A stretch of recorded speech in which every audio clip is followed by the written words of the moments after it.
Saber respetar el proceso electoral. Y el otro lado igual. Si Roberto Sánchez lo ungen como presidente de la República, yo espero viendo a Keiko Fujimori yendo al local de campaña de Roberto Sánchez y dándole la mano y felicitarlo. ¿Y si es al revés? Yo creo que Roberto Sánchez lo haría. ¿Lo va a hacer? Sí lo haría. Yo creo que sí lo haría. Alejandro Sala, como ya lo anunciamos. ¿Cuál es tu papel en este momento, Alejandro? Tú te convertiste en parte del equipo técnico de Juntos por el Perú, ¿no? Me convocó Roberto Sánchez, efectivamente, como parte del equipo técnico ya en este último tramo de la segunda vuelta, fundamentalmente lo que fue el momento del debate presidencial, ¿no es cierto? Mirando algunos lineamientos de contenido y político. Y bueno, Roberto ha sido compañero mío, hemos sido ministros juntos un año, ¿no es cierto?, en el gobierno de Pedro Castillo, y sobre la base de eso el apoyo siempre está abierto, ¿no? Más que el compañerismo, haber sido como compartido una misma mesa de trabajo, somos amigos, ¿no? Ahora, pero, a ver, cuando ustedes fueron ministros y finalmente pasó lo que pasó con el señor Castillo, de alguna manera cuando renuncia es como que muestran su desdén a lo que estaba sucediendo. Luego es el bolsón de Castillo el que primeramente lo está poniendo. Lo que pasa es que acá hay que saber, tu pregunta es muy importante porque hay que saber diferenciar dos espacios y dos aspectos, ¿no? Roberto Sánchez toma la propuesta de Pedro Castillo y se pone el símbolo de Pedro Castillo, que es el sombrero, tratando de reivindicar una propuesta de gobierno que fue inconclusa, que no se dejó terminar, que no culminó. Fueron 17 meses de gobierno que no terminaron. Entonces, Roberto... Pero no porque lo sacaron, ojo. Lo orillaron. Yo tengo claro que a Pedro Castillo lo orillaron a leer lo que leyó, pero fue un gobierno con alto grado de conflictividad política, donde no se le dejó gobernar desde un primer momento. O sea, ya desde la segunda vuelta, antes de que haya el balotaje de la segunda vuelta, el dólar empezó a subir, salió López Aliaga a decir que ojalá el dólar suba a 6 soles para que los pobres sufran más, empezaron a especular que los capitales del Perú se estaban yendo, si él salía, y bueno, Pedro Castillo no era presidente, pero ya al país le iba mal por haber pasado a segunda vuelta. Y creo que ese tipo de discriminación de una u otra manera se marcó después en un congreso que lo que hizo fue convocar comitivas para que vayan a la OEA a hablar de fraude, temas que le hicieron daño al país finalmente. ¿Y tú sientes ¿no? que se está repitiendo la historia, no? No siento esta vez que sea así, ¿o sí? Lo que pasa es que no se siente, ¿sabes? Porque creo que Roberto Sánchez es sumamente sensato. Roberto Sánchez, si te das cuenta en las declaraciones que ha dado, él confía en el voto rural, en el voto del pueblo andino, en el voto de las regiones, en el voto sólido del oriente del Perú, donde el Estado llega poco o nunca llega, o cuando llega, llega robando. Y él confía en ese voto y por supuesto que está con cautela. Yo no sé si Keiko Fujimori habrá salido a dar algunas palabras, pero normalmente si algo tiene el país de ejemplo es que a ella no le gusta perder. O sea, y no lo digo yo porque quiera, ya la campaña terminó. Pero es una persona que cada vez que ha perdido y ha sido derrotada, su mal ánimo de la derrota lo ha traspasado a todo un periodo de gobierno, ¿no? Claro, ahora, ¿cuál es el balance o sea, tú has estado cerca en estos últimos días a Roberto Sánchez? Porque finalmente hemos llamado la atención, sobre todo en las últimas semanas, sobre el fenómeno del anti-Keiko, ¿no es cierto? Y cómo esto se ha ido desgastando por el hecho de que, yo decía, no a Keiko no es un programa de gobierno, es una decisión, una postura política que no quieres que Keiko gobierne, entonces propones que otro gobierno para que no sea Keiko, pero ¿para hacer qué? Y ese contenido el que nos ha faltado, y al final hemos terminado en algo así como que con tal de que no salga Keiko cualquiera, ¿no es cierto? Sí, yo creo, Nicolás, que la gente recuerda muy bien los acontecimientos y el legado que carga sobre la espalda Keiko Fujimori. Ella carga un legado de lo que ha sido las atrocidades que en su momento cometió Alberto Fujimori en algún aspecto de sus gobiernos. Nadie está negando que pudieron ahí haber cosas buenas en su gobierno, pero tuvo más cosas malas, ¿no es cierto? Que atentó contra la vida de los peruanos, esterilizaciones forzadas, asesinatos, muertes, etcétera. Pero podemos detenernos ahí un minuto. Sí. Muchísimo más gente fue asesinada o ejecutada extrajudicialmente en el gobierno segundo de Belaúnde y en el primero Alan García.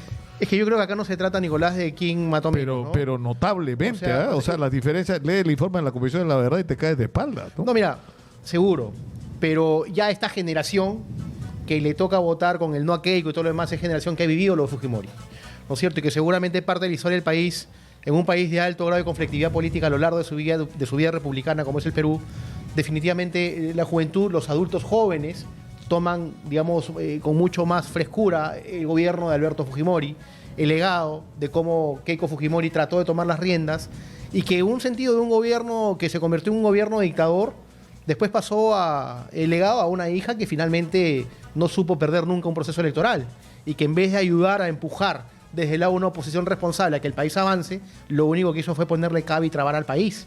Entonces yo creo que eso es lo que la gente recoge y no es que más allá de que Keiko y que fuese quien sea, pero que no sea Keiko, yo creo que no va el tema por ahí. Yo creo que en Roberto Sánchez en este último tramo de la campaña se ha hecho escuchar.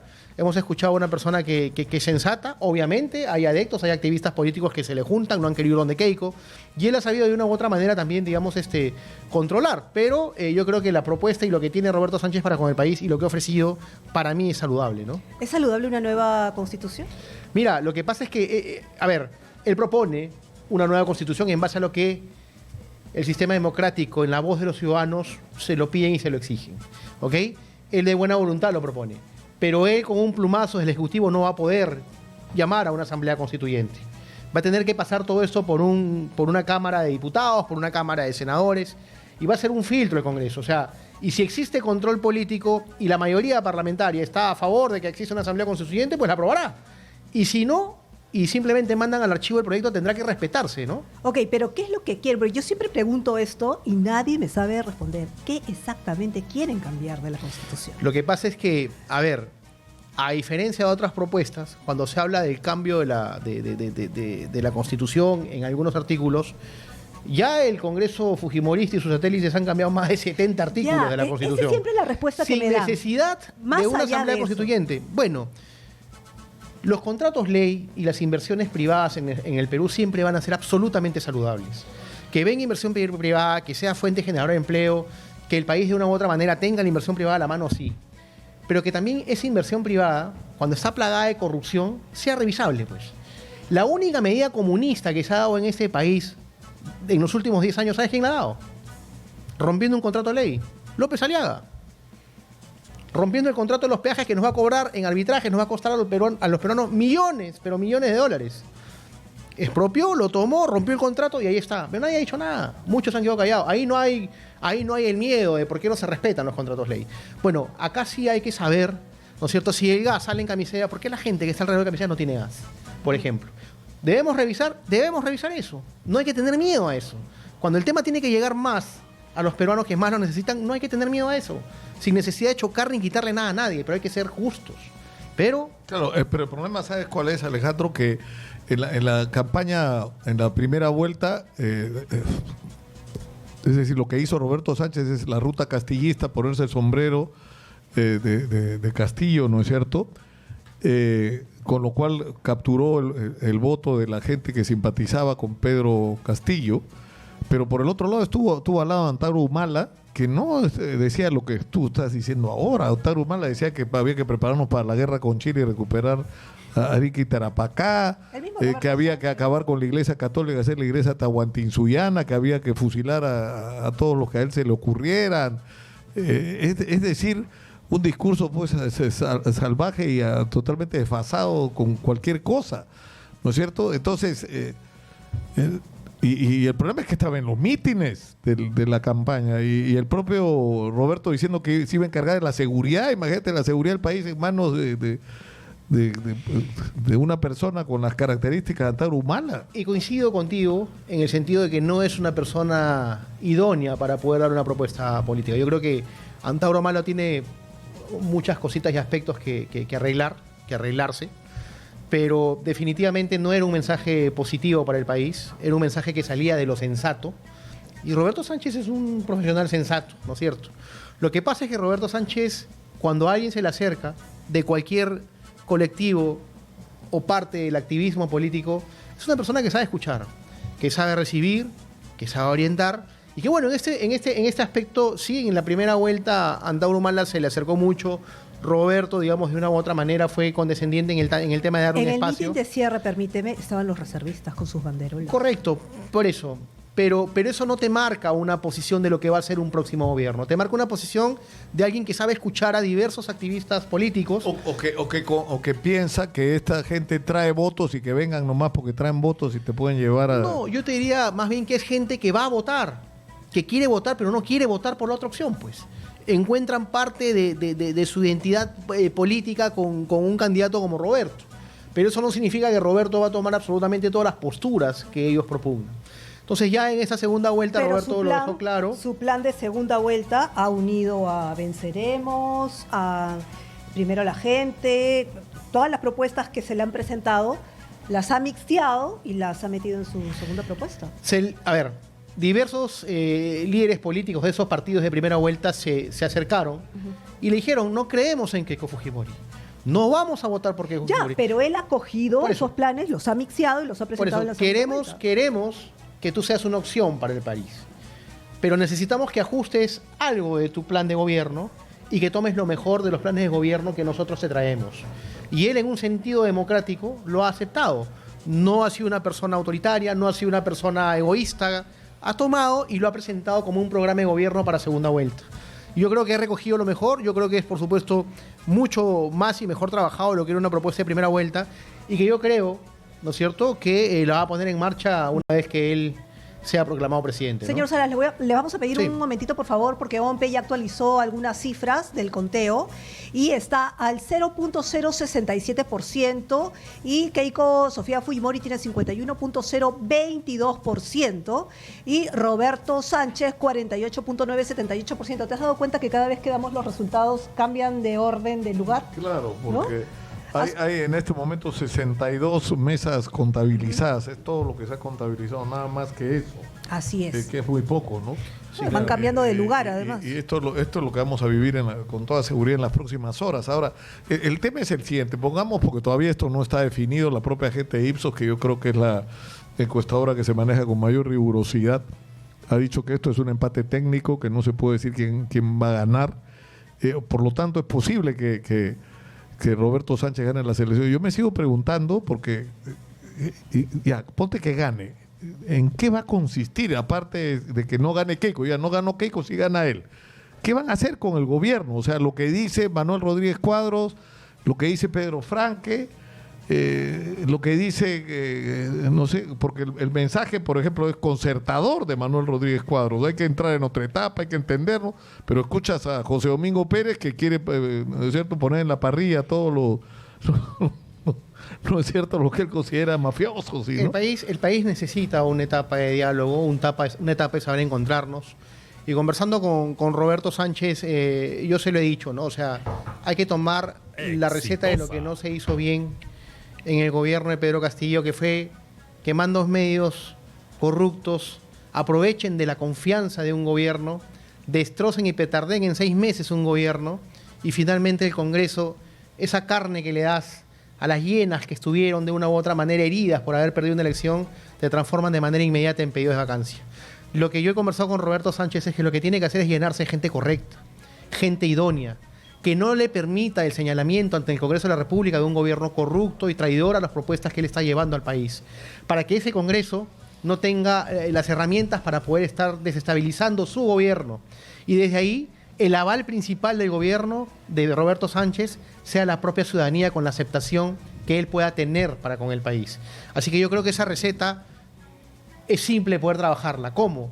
Llenándote con gente o de gente que realmente quiera trabajar por el país de manera honrada y de manera honesta. Señor Salas, pero si bien es cierto, esta campaña ha sido antes, también no se puede ocultar que ambos candidatos tienen sus propias sombras. Y durante toda esta campaña, efectivamente, lo que se ha dicho, ay, que Keiko Fujimori, las leyes pro crimen, y Roberto Sánchez, pero yo no he firmado ninguna pro crimen, pero sí ha firmado leyes que han dado beneficios a la minería ilegal. Y en las últimas semanas, en esta parte de la segunda campaña, también ha habido fotos y videos donde él se ha reunido con personajes de la minería ilegal. Mira, dos campos acá.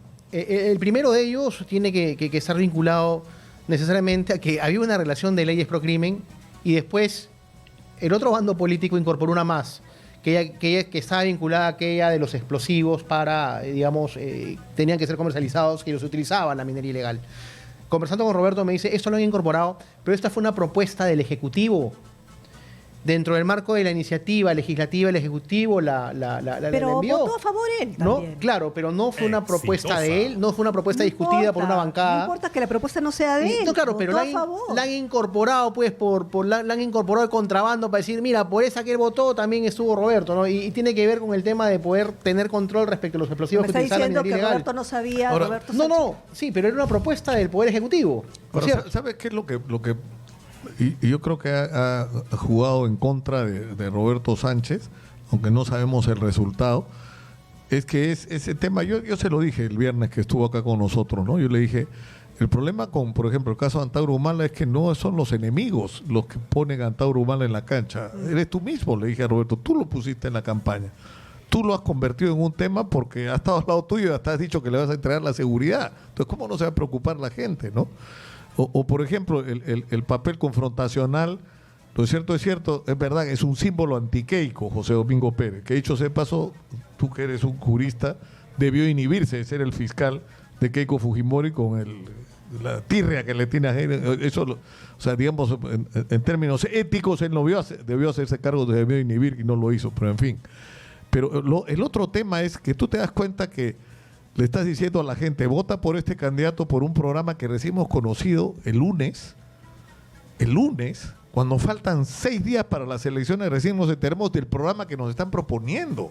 Y cuando preguntas por cuál va a ser el equipo de gobierno, nos presentan a 124 personas, creo que fueron, que muchas de las cuales ni se conocían entre ellas, es decir, que se estaban juntando para un poco menos que improvisar un gobierno, ¿no? A ver, O sea, eso es un tema, sobre todo teniendo en cuenta el estado crítico en el que está el país, la necesidad de respuestas, ¿no? Sí, justo, la necesidad de respuesta en segunda vuelta, Nicolás, era que Roberto Sánchez le muestre al país su capacidad de diálogo y de acercamiento con otras fuerzas políticas y con cuadros técnicos que seguramente, como tú bien dices, de pronto no se conocían entre ellos. Pero ¿qué conocemos de Keiko Fujimori? Conocemos más de lo mismo. O sea, Keiko Fujimori no le muestra nada nuevo al país. Ya, señor Salas, pero es que ahí empieza el problema. Nicolás le pregunta sobre Juntos y siempre la respuesta es, pero Keiko tampoco. No, Y no, creo no, que yo de no eso digo se tampoco, trata, yo ¿no? digo- O sea, yo digo, es sí. ustedes, o sea, ustedes qué van a hacer, Lo cómo tengo lo van a claro plantear. y lo estoy respondiendo. Vale decir, ha demostrado su capacidad de acercamiento con otras fuerzas políticas, de poder incorporar cuadros que seguramente le están llevando, y esa apertura yo creo que es positiva.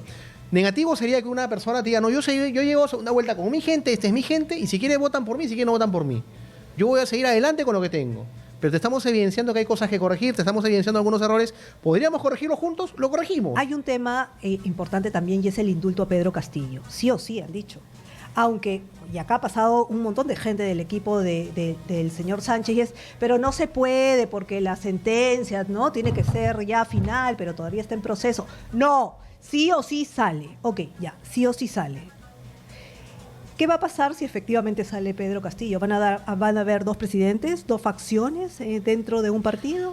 Yo creo que Roberto Sánchez tiene el conocimiento y la sabiduría suficiente para poder determinar, digamos, el campo del indulto, que es una prerrogativa exclusivamente presidencial, sin expresión de causa. Él va a firmar en su momento lo que él se ha comprometido con el país, porque es parte de su propuesta. Yo creo que si él se unge como presidente, que creo que así va a ser, va a tener la capacidad de mando para poder conducir democráticamente el país sin necesidad de ningún tipo de injerencia. Yo creo que lo que está haciendo él con Pedro Castillo va ligado necesariamente a un tema de reivindicación de un ser humano que lo alejaron de su familia, ¿no? O sea, Pedro Castillo, si algo en estos momentos como ser humano Se alejó de su tiende- familia porque lo agarraron.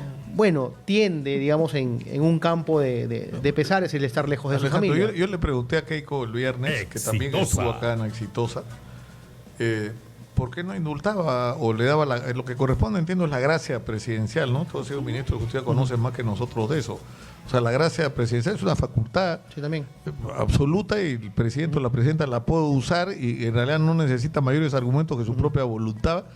Y en una circunstancia como esta, hasta por razones políticas. Así es. Porque este tipo de medidas puede ayudar a reconciliar el país. Se lo pregunté a Keiko y Keiko creo que no pensó en la posibilidad de que alguien le preguntara una cosa así, ¿no? Pero tal vez si ocurriera algo así sería saludable, ¿no? Porque tenemos que entrar en una etapa ya. Por eso a mí me preocupa, gane quien gane las elecciones, que quien gane dentro de cada equipo, ¿no? De los que han participado, no sean las alas radicales, las que quieren acuchillar al enemigo prácticamente y cobrar venganza. Porque si seguimos en eso, Alejandro, no vamos a tener tiempo para ocuparnos de las urgencias del país. Totalmente de acuerdo contigo, Nicolás. Y fíjate tú, la conflictividad política que hemos vivido en estos últimos 10 años han sido inclusive mayor que la conflictividad política que tuvo el país con cambios de presidentes constantes en la época de la Guerra del Pacífico. O sea... Última pregunta mía, por lo menos. Si gana Keiko, ¿ustedes van a aceptar el resultado o van a hacer la de Porky? No, yo creo que el país está en un momento de saber y debe saber aceptar los resultados. Yo creo que si gana Keiko, ella tiene que entender que la mayoría, creo yo, del país, o el 50% del país, no la quiere. Va a ser un gobierno sumamente observado, complicado y complejo para ella. Que si pretende imponer con autoritarismo los intereses solamente para ella, para su bancada, para los lobbies que suelen hacer los fujimoristas, porque son lobistas, Ustedes. hay que saber respetar. No, sí, hay que saber respetar el proceso electoral. Y del otro lado igual. Exitosa. Si Roberto Sánchez lo ungen como presidente de la República, yo espero viendo a Keiko Fujimori yendo al local de campaña de Roberto Sánchez y dándole la mano y felicitarlo. ¿Y si es al revés? Yo creo que Roberto Sánchez lo haría. ¿Lo va a hacer? Sí va lo a haría, aceptar? yo creo que sí lo haría. Ok. Yo me pongo en la... Trataba de imaginarme la transmisión de mando de quien fuera, ¿no? Si gana Pedro Sánchez, Roberto Sánchez, perdón, tiene que estar Milei acá, que es el presidente de Argentina, tiene que estar Kast, que es el presidente de Chile, tienen que ser invitados y convocados porque... Y seguro los va a invitar. ¿no? Y si gana Keiko Fujimori, hay que invitar a la señora Sheinbaum, que es la presidenta de México, Al y hay que presidente invitar al presidente de Uruguay, y al presidente Lula. del gobierno español, a Lula, y al presidente, al señor Pedro Sánchez. No invitar al señor Abascal, ¿no? Que es el Vox, este partido, además enemigo de los inmigrantes. Necesitamos encontrarnos como peruanos, Nicolás. ¿No? O sea, Entonces, pero internacionalmente también es un tema. Hay que recuperar ese papel que históricamente el Perú ha tenido de ser un referente de las relaciones internacionales multilaterales, ¿no es cierto? Y no cargadas de ideología. Pero en fin. completamente de acuerdo contigo. Muy bien, muchísimas gracias, señor Salas, Alejandro Salas, por haber estado con nosotros, miembro del equipo de Juntos por el Perú. Muchísimas gracias. Y nosotros vamos a